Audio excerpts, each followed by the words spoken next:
This is a sombre, and for me, a surreal Crimewatch UK. For all of us here, it can be grueling coping with crimes against victims who are strangers. It's been almost unbearable dealing with Jill's death. Jill Dando was much more than a colleague.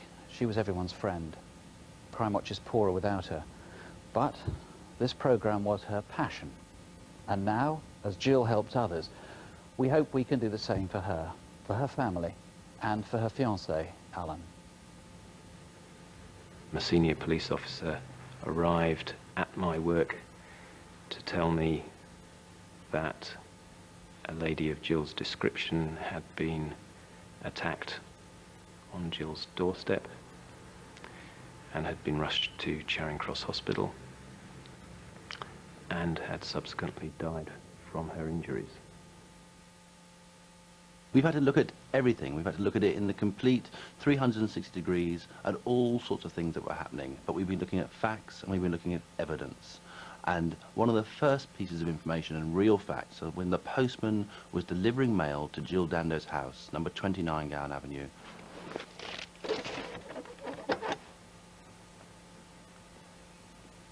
I was delivering mail along the odd numbers till I reached 29, which I know is Jill Dando's house. I've met Jill a few times, either delivering her mail or passing her in the street. I took a couple of paces down the front garden path, and just before I reached the front garden gate, I saw a man standing in the road looking directly at number 29. It was like he thought someone was going to receive the mail.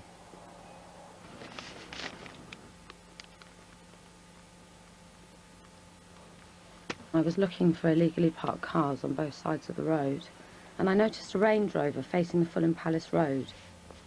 I started to type the registration number in, and suddenly I noticed this man that was sitting in the driver's seat.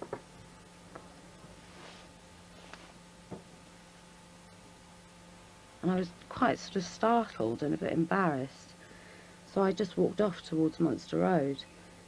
And at the same time, a driver saw another man, and he was near the other end of Gowan Avenue. I was coming out of Bishop's Road and wanted to turn right and immediate left to cross Munster Road into Gowan Avenue, and he was outside the glazier's shop, and as I went, he crossed. He kept looking up and down the road. I thought maybe he was looking for the road name. He was looking up. If you were in Gowan Avenue on that day, now is the time to come forward and tell us.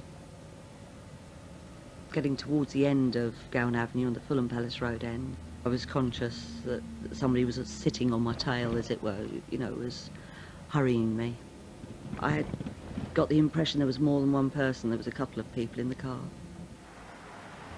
I was feeling very pressured by the car behind. I could hear it revving. And if that was you, and you were in a hurry in your Range Rover, we do want to hear from you to eliminate you from the inquiry.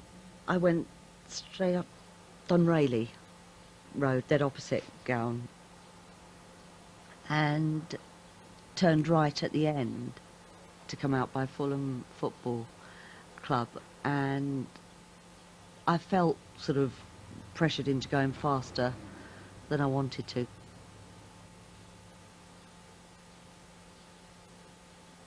I sort of looked over my shoulder and saw the Range Rover parking sort of opposite Fulham Football Club.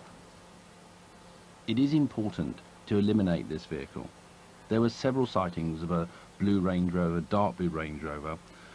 Were you parked up in the Fulham Football Club or driving around that area on the 26th of April? We would like to know, we need to know if you were there. Next is a window cleaner, and he was opposite Jill's house. And he saw a man, again, wandering around outside number 29. The window cleaner thought he was an estate agent. He was carrying a mobile phone and was talking into the mobile phone. He described him as having blonde hair, but smart in appearance, wearing a suit. Almost all the witnesses talk of a man in a suit with dark hair or black hair. So this man, the window cleaner, sees someone with blonde hair. Now, he may be someone completely innocent, or is he the person that we're looking for? Another sighting of yet another dark blue Range Rover is around about 11 o'clock. A man is driving again in Gowan Avenue, but going the other way. He had noticed a man in Gowan Avenue, standing between two parked cars, just standing there. As he approaches Gowan Avenue, Munster Road, and he turns left, parked right on the corner there, but also on the curb, is a dark blue Range Rover. There's nobody in it. I'd better go. I don't want to get a ticket over there. Right. Love to glean. Bye. I was weighing up whether to go home or to Sally Parsons' shop on Fulham Road. I was thinking quite hard about it, and as I sat there was a man about one car length away. He had noticeable dark hair and a blue suit, and he didn't seem uncomfortable or uneasy. I was thinking of my dilemma at the time, but I was somehow dimly aware that he might have been an estate agent.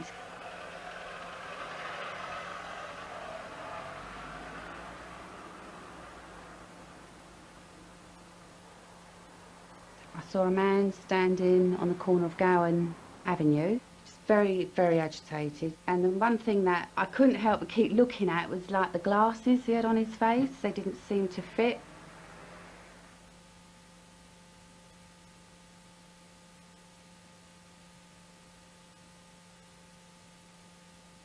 I think it is always difficult for anybody to cope if they don't know why something has happened. This is a situation which defies all logic, is totally impossible to explain, and therefore totally impossible to understand at this moment in time. Even an explanation will not change the situation and will probably not change the fact that I don't understand what has happened or why it has happened. I heard a scream. I looked out the window and saw a character walk away, and also saw a chap coming out of number 30. I came out of the front door and I saw this man running down the street, and he immediately alerted my attention because he was furtive. He was up to no good. I could tell it at once. What we found is 4 witnesses who see a man or different men running down the Fulham Palace Road towards Putney. And the first witness is somebody who had been to the betting shop. About 11:37, 11:38, he saw a man running across the Fulham Palace Road from the Gowan Avenue side, and a car nearly knocked him down. And the man saw him run to the west side of Fulham Palace Road and start to run down Fulham Palace Road. Another lady saw a man running down the Bishop's Park side of Fulham Palace Road, carrying a mobile phone and talking into the mobile phone, and she found that very odd. Is that the same man who had just run over the pedestrian crossing? Further down the Fulham Palace Road, a few minutes later, a lady is driving a truck north and sees a man, as she describes, running for all his life, wearing a suit, dark hair, south towards Putney. He was carrying a mobile phone. At roughly the same time, a van driver is going towards Putney in the Fulham Palace Road, and a man ran out in front of him, and the van driver had to brake heavily to avoid hitting him. Stupid idiot! That witness saw the man run across the Fulham Palace Road and into Bishop's Park. So there are 4 witnesses seeing a man running almost the full length of Fulham Palace Road, crossing the road and going into the park. What we do know of the man in Gowan Avenue is that he was wearing a dark, waxy, barber-type jacket, thigh length. Certainly the man running in Fulham Palace Road was not wearing a jacket or coat. So we can't be sure that the man in Fulham Palace Road is the one in Gowan Avenue, but perhaps he was a lookout. Perhaps he was a man standing at the end of Gowan Avenue, and then following the shooting, he has run away down the Fulham Palace Road separately. At around the time that he saw him run into Bishop's Park, there are a number of witnesses who saw a man in the park, by the railings by the river, acting suspiciously and oddly. Is he the same man as who ran across the Fulham Palace Road? We're not sure. But certainly there was a woman in the park, and she saw a man leaning over the railings, talking on a mobile phone. And he was talking in a suspicious manner, and when she came by, he quietened his voice and was concerned of her presence. That man in particular had dark hair, but he was described as wearing a grey or dark coat, which was long thigh coat. That could be the same man who was seen running from Gowan Avenue, because the coat in particular is very similar. One of the witnesses saw a man climbing over the railings and onto the steps which lead down to the river. Who is that man? The witness does describe that man as wearing a royal blue wind cheater coat. Now that's certainly not the description of the man who was seen running from Gowan Avenue, which was a dark, waxy, barber type coat. So there is a possibility, strong possibility, that man has nothing to do with this inquiry, and if that is the case, if he came forward we could eliminate him very quickly. And finally, there is a crucial witness at the bus stop in the Fulham Palace Road, opposite Bishop's Park. He just caught my attention, I don't know why. And then as he got closer, I could see he was sweating on his face as if he'd been running. You get these impressions, you know what I mean? I mean, I wouldn't even throw my orange peel on the floor because he gave me that impression that he was a policeman. And I thought, if I throw it on the floor, he's going to tell me, right, pick that up, you know. All his collar was all wet, like he'd been sweating. He was about 5'9", 5'10". He had a slightly foreign-looking nose. He had a mark on his nose bridge, as if he wore glasses. I was left at the bus stop with this man, the woman with the 2 children, and somebody, I think it was another girl, who was just walking up towards the bus stop when it actually got there, 2:20. He never got on the 74. 2:20 came. I let the young lady with the 2 children get on there because she was like at the end of her tether because the kids were being really bad. As I let them on, I looked at him. There was no response from him. I got on the bus and we left him at the 2:20 bus stop.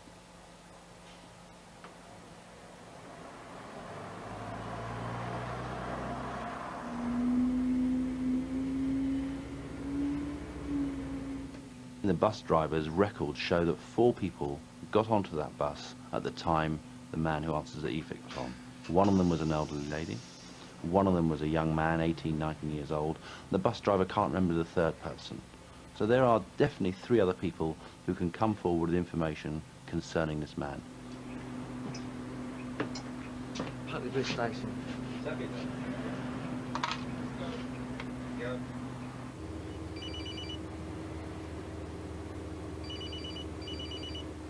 We'd be interested to know what he was talking about. Did anybody hear part of that conversation? Was anybody annoyed by the phone ringing and someone suddenly started talking on the bus? Were you on that 74 bus? We would like to hear from you.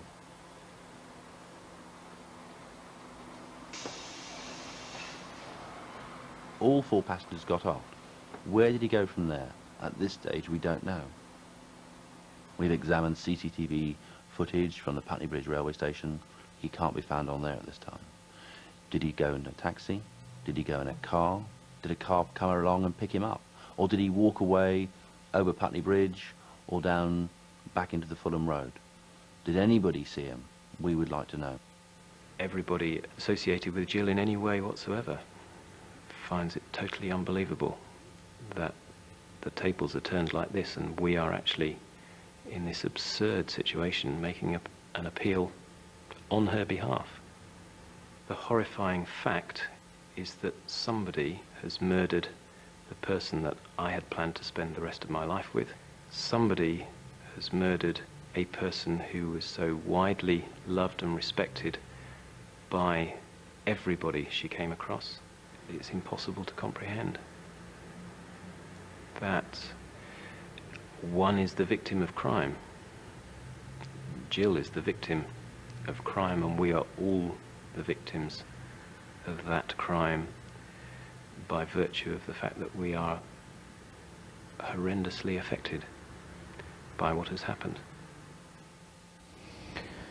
Hamish Campbell, let's see how viewers can really help solve this. There are just so many sightings of so many people there. They can't all be involved in Jill's murder. Why haven't they come forward to be eliminated? I think a lot of them believe that they've got nothing to contribute, that they were there innocently and therefore why should they come forward? But what I'm saying is it's essential they come forward because they help us determine the motive. Was there just one person involved in this killing or more than one? And as soon as everybody who was in that street comes forward, we can eliminate them and move the inquiry on.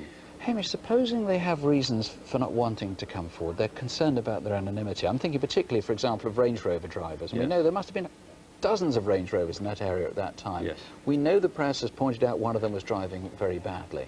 I mean, if I was that driver, would be reluctant to come forward. I'd fear a prosecution apart from anything else. I can understand that, but there's no concern in relation to traffic offences or minor matters. The concern here is the murder of Jill Dando, so if they've been involved in minor traffic matters, forget that. Ring us, tell us where you were on that day, which Range Rover you were driving, and where you were. That's a guarantee of immunity? Absolutely. And you want all Range Rovers in Fulham Monday the 26th of April in that morning? Yes.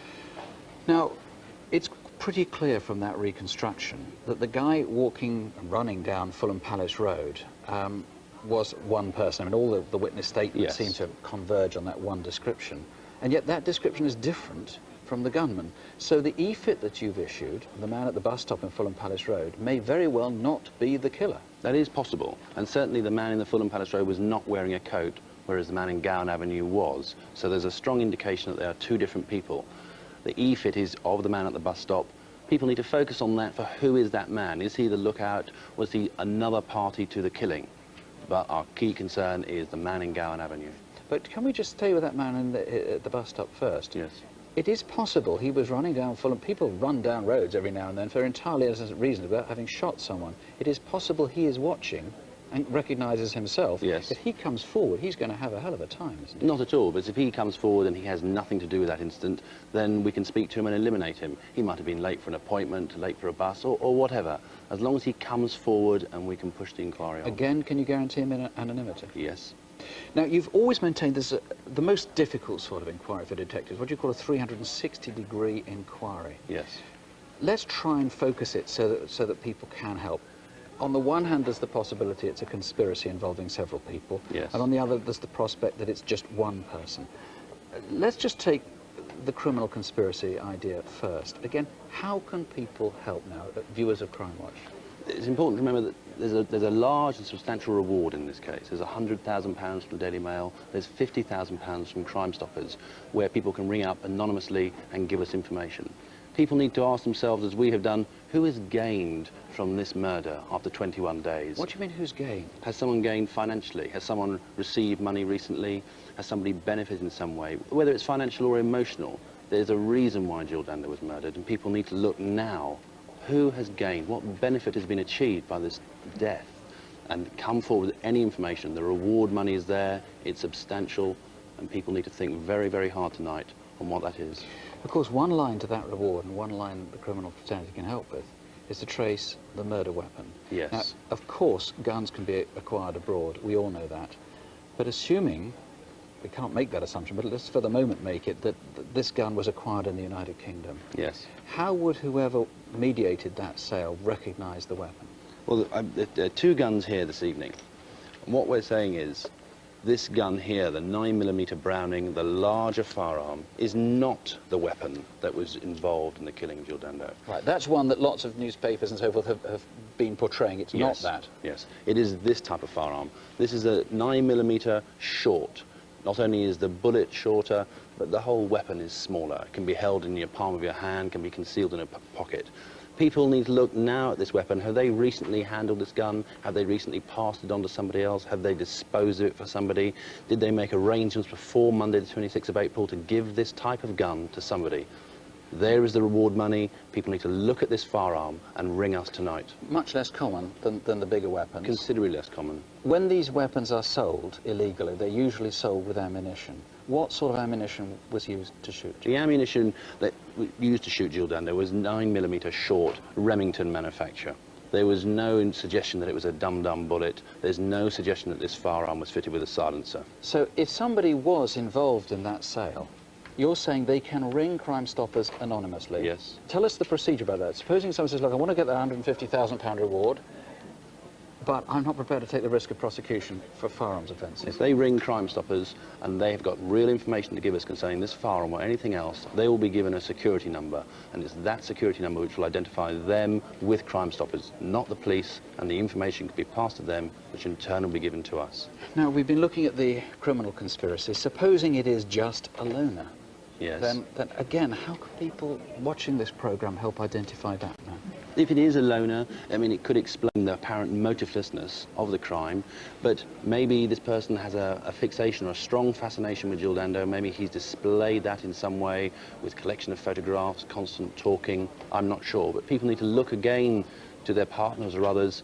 Was he concerned or fascinated by Jill Dando? What was he doing on Monday the 26th of April? Was he late for work? Did he not turn up for work? Was there some features of his behaviour which was different on that day?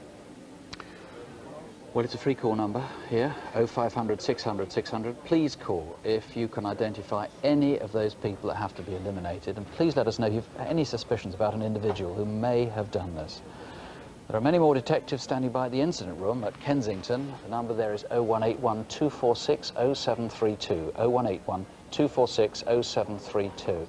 And let me repeat, as if it needed saying, that total reward is £150,000.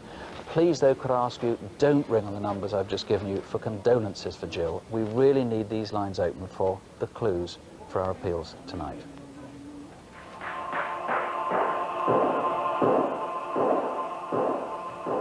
My first case tonight isn't a major crime, to be honest, but it is so mean that I think everyone in the community will want to help us. This is the man we're after, a bully who's rifling through someone's valued possessions at Mornington Crescent Underground Station in North London. Among the things he took was a Burt Lancaster video, King of Kings. This is how it happened.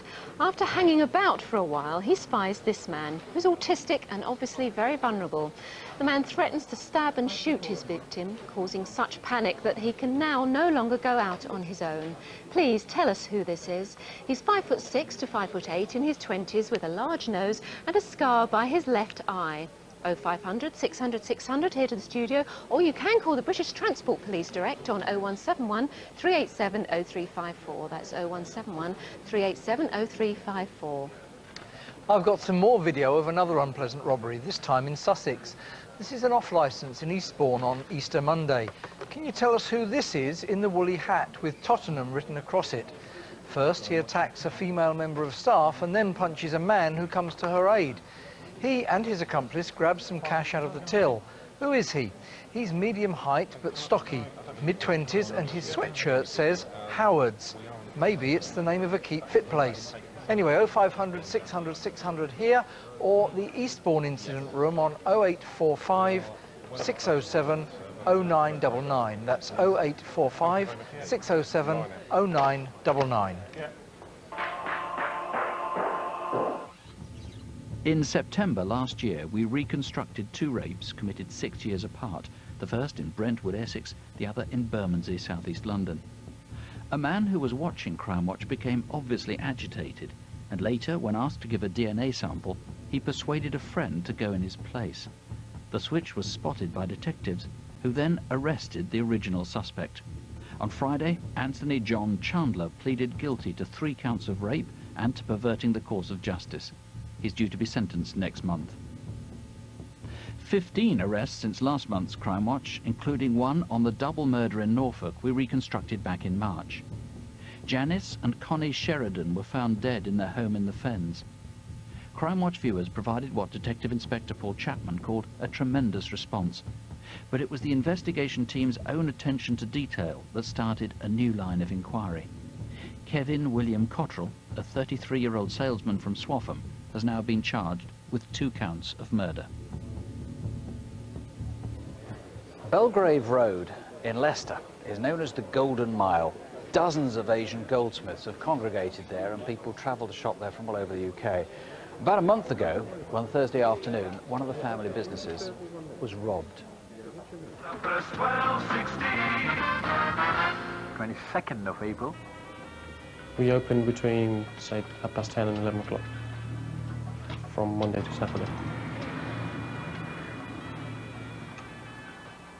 We sell mainly Asian 22-carat jewellery and a few diamond rings, and we do a lot to order as well, some specific designs customers want, from chains to bangles, bracelets, rings, earrings.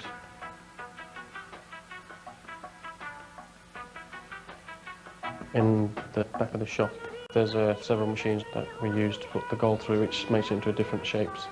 There's a polishing machine, there's a milling machine, and there's a gas fire. You can't even hear this telephone sometimes. It's a bit like a fairground, really. I mean, instead of people shouting, it's just like different machines on all the time.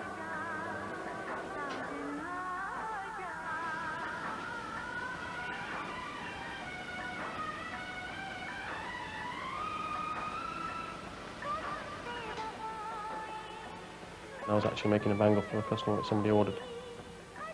And I was soldering it in, putting the gas on and firing it, making it to shape.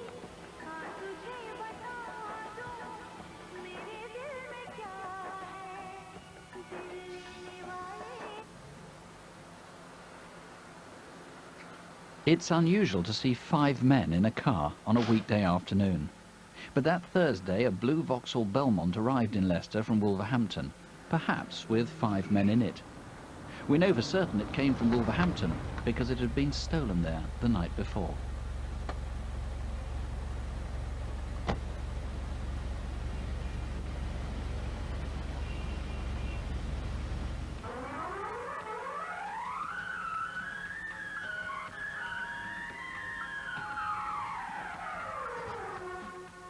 When I saw the first man coming, I opened the door for him. I thought he was a customer. Was there anything special you wanted to look at? Yes. I'd like to have a look at your bracelets and rings, please. Over here, we have a good selection, even if I say so myself. He was wearing tinted sunglasses and Indian bracelets, white trainers, and he's about 6 foot. He seemed about 26 or 27 years old, and the jeweller also noticed he had a mole on his left cheek.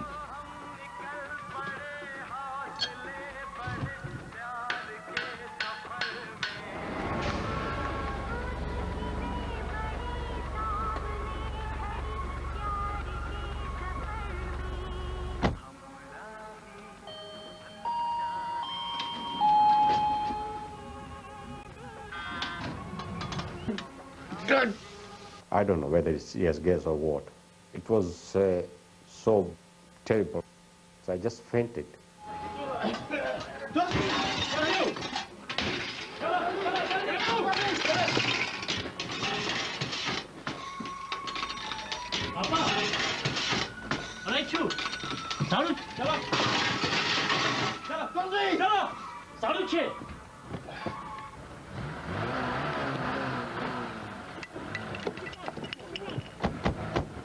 As the car sped off, the driver was seen to have a goatee beard.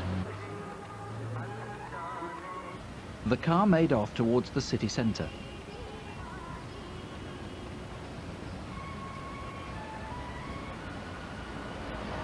A few seconds later, the Vauxhall turned off into Abbey Park. It's now around 3 p.m. on Thursday the 22nd of April. Did you see anyone switch cars here? The stolen Vauxhall was abandoned. You just feel terrified, you're just in a state of panic as well. You don't know what to do first, whether to call the police or whether to go and look for your dad or chase them, or, you know, whether it's worth it, or you just don't know what to do. You're in a state of shock.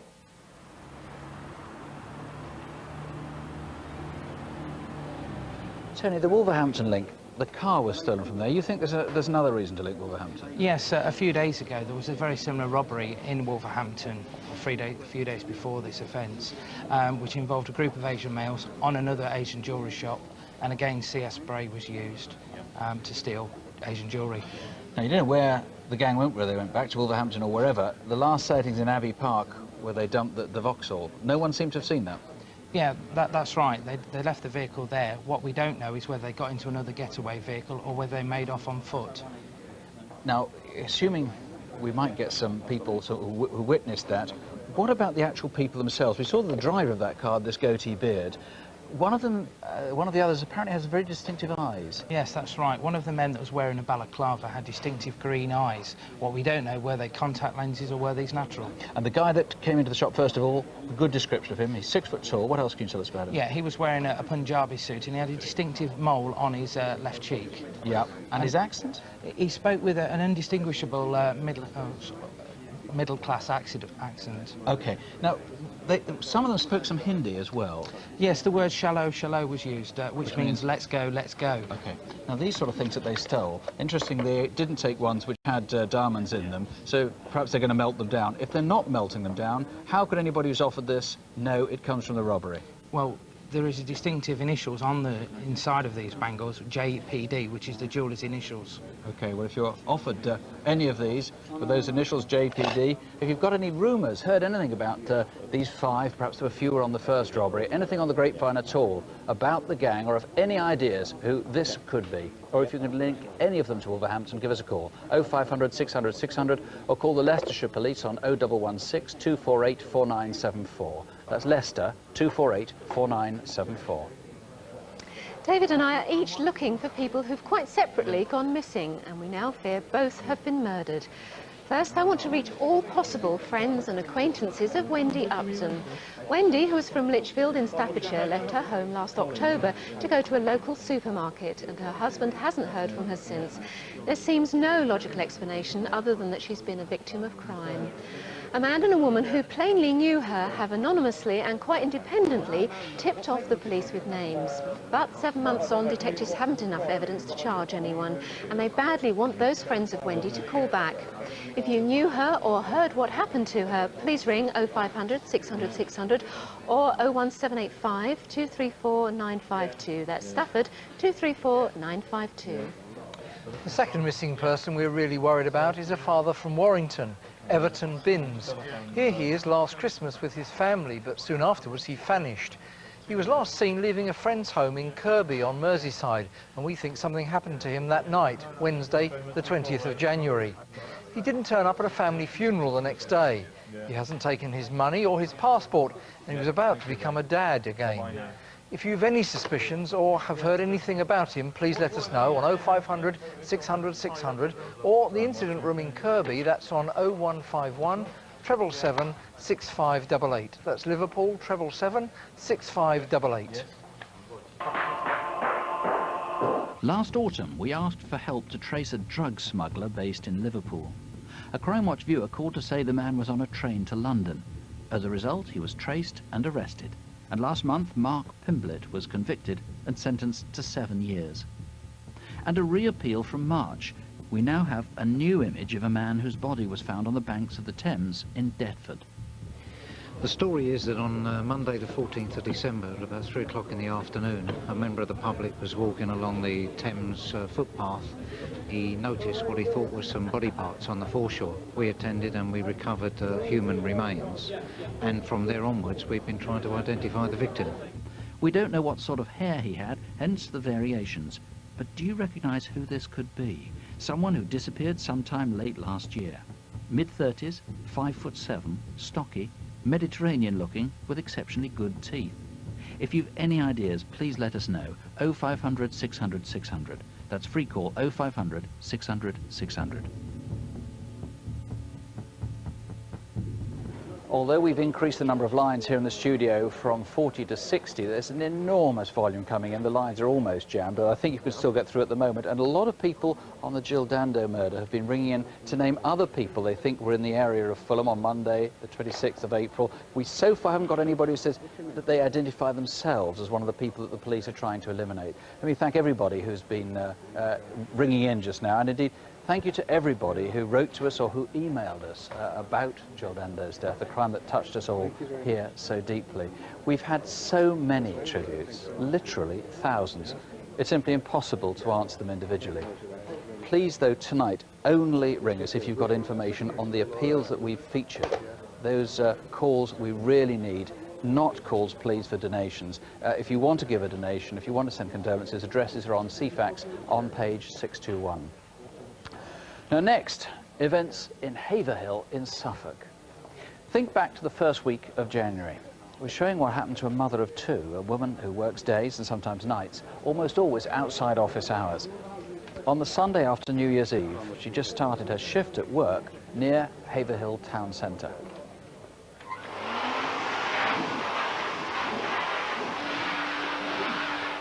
I'm a part-time cleaner. And my husband does shift work, so he's like there to look after the children when I'm out.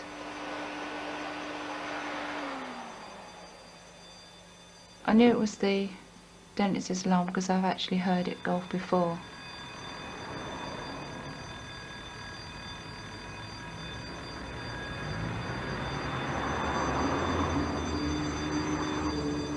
I always used to park my car in the dentist car park because it wasn't far from where I worked.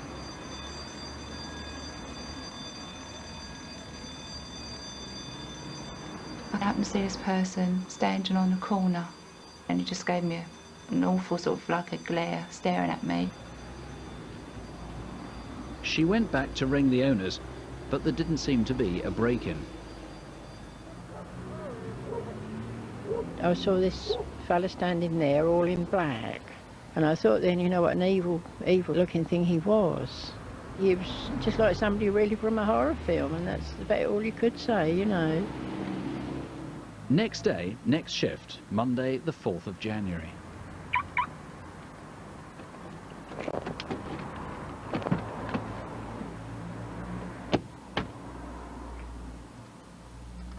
It's the way he was looking at me I didn't like, and the way he was suspicious standing behind the fence as well. I didn't know what his intentions really were, whether he wanted to hurt me. I just remember getting in my car, locking it, and driving off as quick as I could.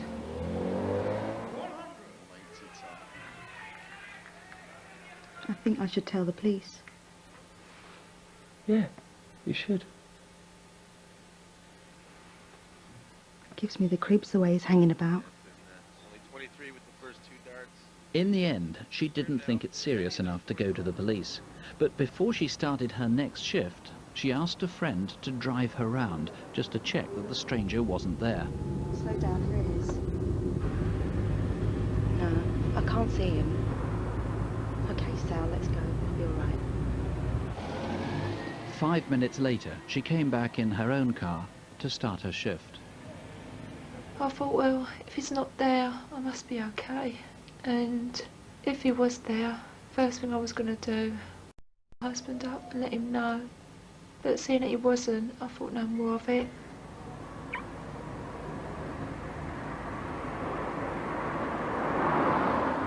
An hour later, now 9:20, she finished work and set off home.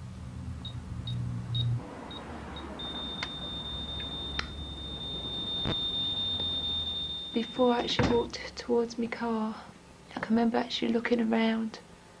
I couldn't see nobody, so I thought, oh, I'm okay. As he grabbed me, I realised it was the same person. And I remember saying to him, please, let me go. But she was raped. At first, he was acting that I was his girlfriend. But when I refused to do things, he did raise his tone of his voice and got quite nasty towards me. But this time he didn't have no hat on. You could see his hair and it was quite short. His face had like horrible like pock marks, and his bridge of his nose was like either it had been broken or he'd been hit there. His clothes smelt musty. I can remember seeing a gold ring on his finger. After several minutes, she suddenly hit back. Something inside me actually snapped, and I just lashed out with all my might I had to get away. I didn't even bother to look behind me to see if he was coming or not. I was just so scared, but I do remember scratching his face. She ran straight to the nearest house. 5 days later, still in Haverhill, was this the same man, now with a scratch on his cheek?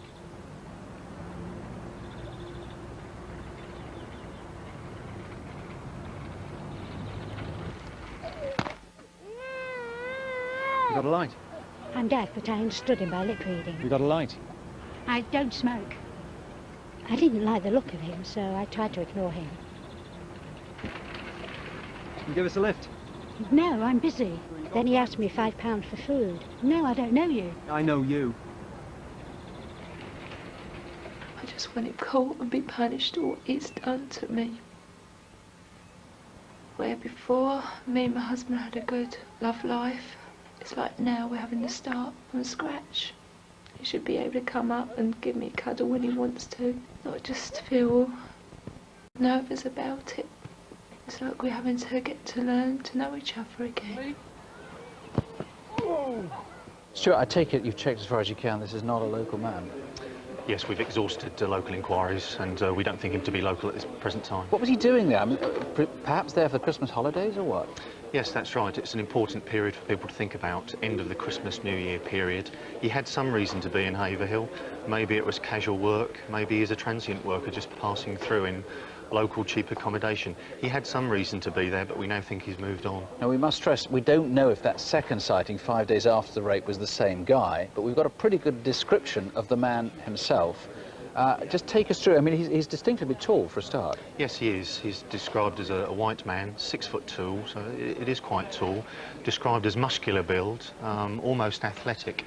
Short brown hair, brown eyes, and a very distinctive pitted complexion, almost as if he'd suffered badly from acne previously. And as the reconstruction indicated, he got a bad scratch on his face that the victim obviously inflicted. And that musty smell on his clothes. Perhaps he'd been sleeping rough. Yes, or that's right. He may well have been sleeping bath rough. a lot. Accent? Did she detect an accent? Possibly northern, but again, not sure. Possibly northern. And he had something on his fingers. Yes, he did. Yes, he had a black gold onyx inset, not dissimilar from that.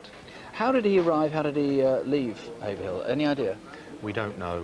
What I am keen to do is to trace the driver of a red car seen leaving Crowland Road about 10 minutes after the attack. It's important that we trace this driver. The driver comes forward and we eliminate them. Now, you've had an offender profile done. We've got to be careful about these because these are statistical correlations. They're not absolutely perfect, but tell us what they suggest. Yes, there's two important points that I think that we can take from them. The first is that the man has probably got previous convictions, probably for property crime, possibly sexual offences. He's committed sexual offences previously. And secondly, that this man has been or continues to be in a long-term heterosexual relationship, but other women may find his characteristics unnerving.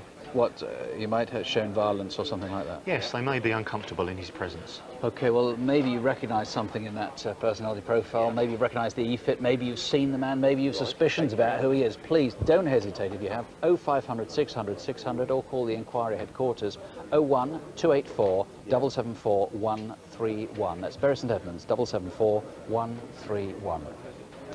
This man is on the run. He's Arthur Sims, 5'10", late 40s, and very hefty at over 20 stone. He can change his appearance convincingly and sometimes grows a beard and dons a turban. There's a warrant for his arrest, but apart from that, at least 5 police forces have questions for him about substantial frauds.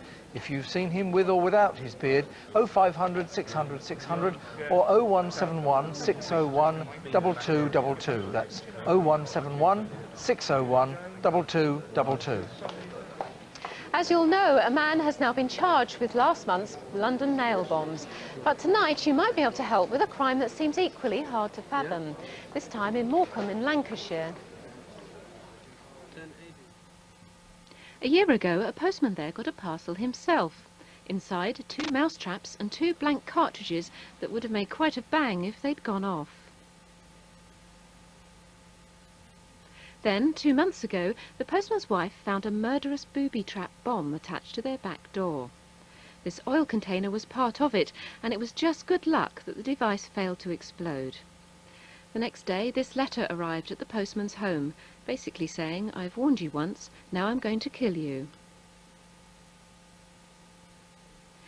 Let's go through the clues. First, the box. Gold cardboard, 5 inches by 4 and only 1 inch deep. Next, this message on the inside of the box, written in capitals. Then there's the oil container itself. It's a Vauxhall one, probably from a registered dealer. But what's the Vauxhall connection? And finally, the writing on the death threat, similar to that in the first device. Does it look familiar? The bomb itself may look crude, but was actually quite sophisticated. Who do you know who's been experimenting with anything that makes an explosion? This bomb wasn't a joke. It could have killed. If you've got a suspicion, 0500 600 600 here to the studio, DS Charlie Byrne, who's here with his colleagues, or you can ring the incident room direct in Morecambe on 01772 410 410. That's Preston 410 410. Last summer, a mother of two, Julia Webb, was bludgeoned to death for no known reason as she walked the family dog in their village of Sandyway in Cheshire. Hundreds of viewers rang to offer help after a Crimewatch appeal last September, but her murder is still unsolved. Now, though, there's a £30,000 reward, and maybe some underworld or prison gossip will reveal the killer. And we promised to keep up the pressure on the murder of a schoolgirl earlier this year. Hannah de Turville was found dead on Horsenden Hill in northwest London, several miles from her home off the Harrow Road. A few weeks ago, someone called Crime Stoppers asking to speak to the officer in charge of the case face to face. He called twice, and plainly he has useful information. If that was you, or you know anything about Hannah, call us now, 0500 600 600.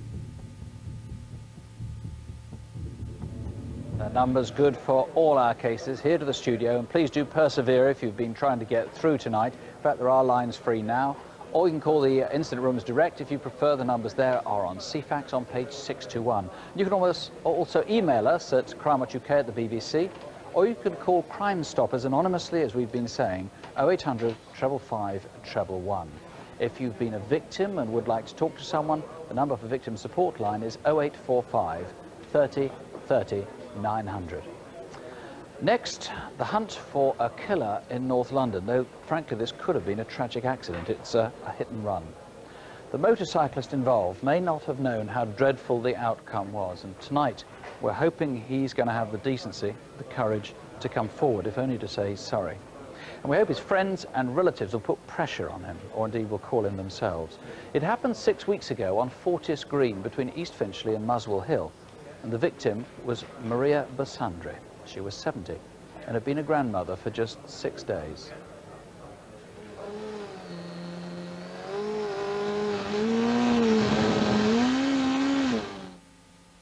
My daughter was born, my first daughter, and my mum's first grandchild. And my mum said to me that she'd never been so content in her life.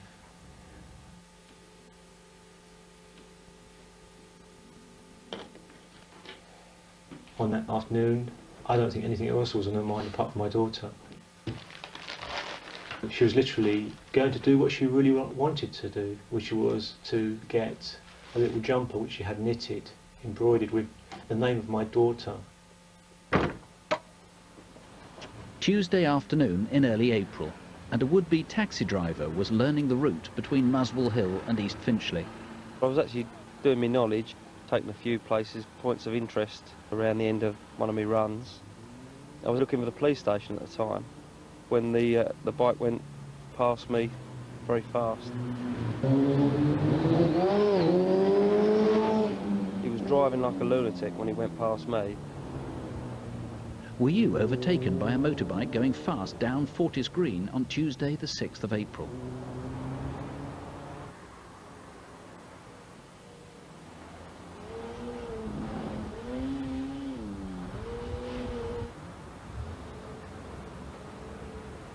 Paid more than me. She doesn't do anything. She's getting paid more? I know, didn't you know? No, I'm not coming out if she's coming. I haven't invited her. What are you going to wear?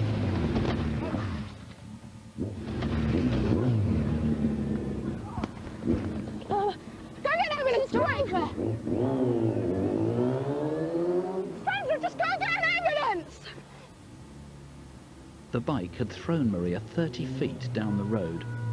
The rider seemed to have injured his right hand, and the machine had lost part of its fairing and its right mirror.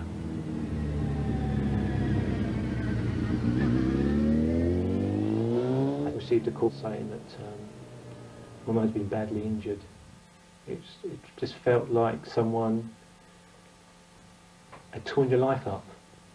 You know, you're on a high, and such a high, and someone said, well, no, you're actually too happy now, and I'm going to knock you down, but really knock you down badly. I turned up at the scene. There was lots of police around, lots of people. What about the rider? I think he was wearing black, but I'm not sure. Well, he was coming down at an incredible speed when he passed me up there, and I went to turn around in this road and I actually saw the woman lying down on the floor. The police just said, the bike, it was a hit and run, and he didn't stop. It's funny, I didn't really feel any hatred, I just felt shock that someone could actually do that. A few minutes later, an unmarked police car was heading up the Hornsey Road near Archway. Hey, look, that's him. That's him. November Hotel receiving November Victor 5. That motorcycle, the red Honda, we've just seen it. It's travelling south in Hornsey Road in the direction of Seven Sisters. Pam, I think it's an R-Reg. Yeah, November Hotel, further to that, we think it's an R-Reg, We didn't get any further index, but we've just turned around and we're trying to go after it now. The bike was heading south towards Seven Sisters and was quickly lost in traffic. People asking you all the time, have the police got any more information? What's the latest? You know, that's tearing us apart. Someone's murdered your mum. That's how I feel. If the person comes forward, then at least the questions will no longer be there. And I will respect the person for that after this appeal. This is a similar bike. It's a Honda Fireblade, and all 3,830 suspect models like this are going to be checked. Did you repair a red, white and black Fireblade last month? One with an unusual opaque black windscreen that had got broken in the smash. The mirror we know got knocked off as well. You would have seen it in the reconstruction. Or did you sell or replace this right-hand fairing, this streamlining? Did you know where the bike is now? And did you treat a man for damage to his right hand, perhaps? Indeed, possibly a broken bone. Help clear this up, please, sooner rather than later. The incident room is on 0181 246 9820. That's 0181 246 9820. Or, of course, you can call the studio here on 0500 600 600. Some pictures for you now, starting with a man in a yellow shirt. He's having a day out shopping. This is at a bank in Sheffield. Unfortunately, the credit card he offered had been stolen, one of several that were taken in a series of thefts from a hotel in Peterborough. He's 6 foot tall, well-spoken, and if you're watching and know who he is, 0500 600 600 or 01733 563 232. That's Peterborough, 563 232. 11:30 p.m. on a Friday night 2 months ago, and this is Dartford Railway Station in Kent. Two young men, apparently out for trouble, launched a ferocious attack on another passenger in the ticket hall. The victim was punched and bitten. In fact, part of his ear was actually bitten off. These are his assailants, and I hate to think what one of them is removing from his mouth. These are fairly good pictures, so please tell us who these thugs are.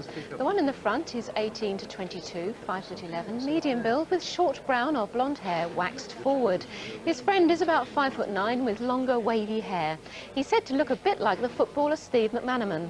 0500 600 600, or you can call the British Transport Police direct on 0171 387 0354. That's 0171 387 0354. We appealed last month after violence at a football match in Manchester, and calls from viewers have so far led to 6 arrests. Detectives were delighted, but they still need to identify this man. He was at Main Road on Saturday the 6th of February. Who is he? 0500 600 600. An enormous number of calls on the reconstructions, a very interesting one on the Suffolk rate, but we'll give you those in a moment. We're back on air so quickly with update. Just very quickly, Jackie, what have you had in your cases so far? Well, particularly the Mornington Crescent robbery, a lot of calls, several sightings in other tube stations like Tottenham Court Road and Finsbury Park, and a lot of names suggested, some from police officers, so there's obviously a lot to go on there. David, what was yours? Well, particularly on the Eastbourne robbery, Nick, we've had some suggestions on where that Howard T-shirt may have come from, and lots of names of local people, so it's looking very promising.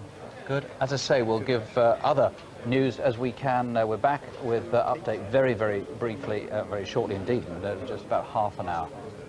David, thank you.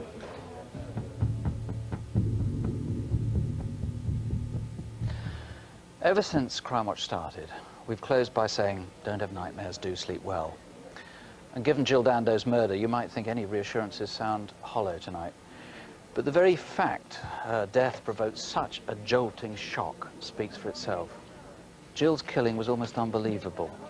And even though we here on the Crimewatch team have had such a bitter experience of crime ourselves now, it remains stubbornly true, even if it sounds incongruous. Her death was unprecedented, a one-off, and that crime rates in Britain are no longer rising, they are falling. It's not a perfect world, but it's not one to be frightened of either. So we say it tonight as we always have, and we mean it. Don't have nightmares, do sleep well. And what could be a better epitaph for Jill? It's lonely here without her.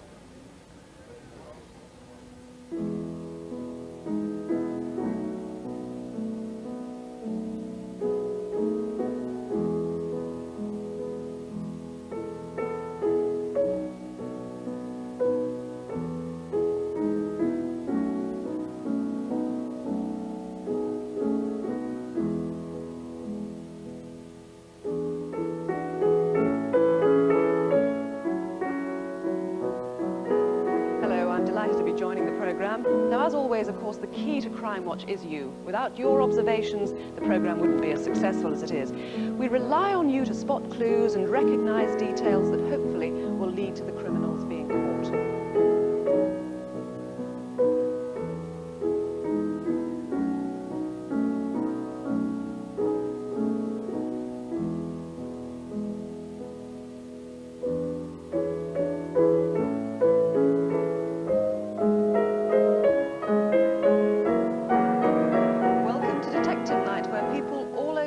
Instead of worrying about crime, can do something about it. In the next 45 minutes, you can affect the outcome of serious cases.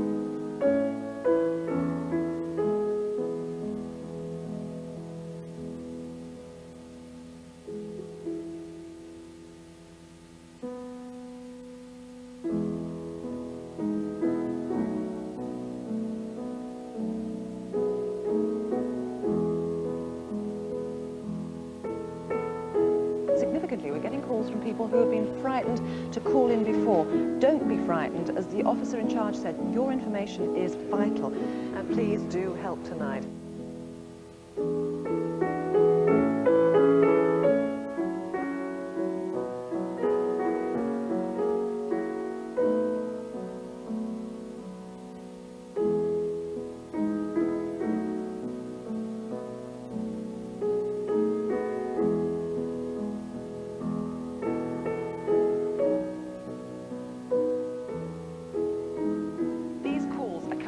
We must have at least 30, 40, even 50 calls coming in tonight. Many of them, as officers are telling me, come with new leads, calls from police officers, ex-police officers, and hopefully tonight there will be a real breakthrough in this case.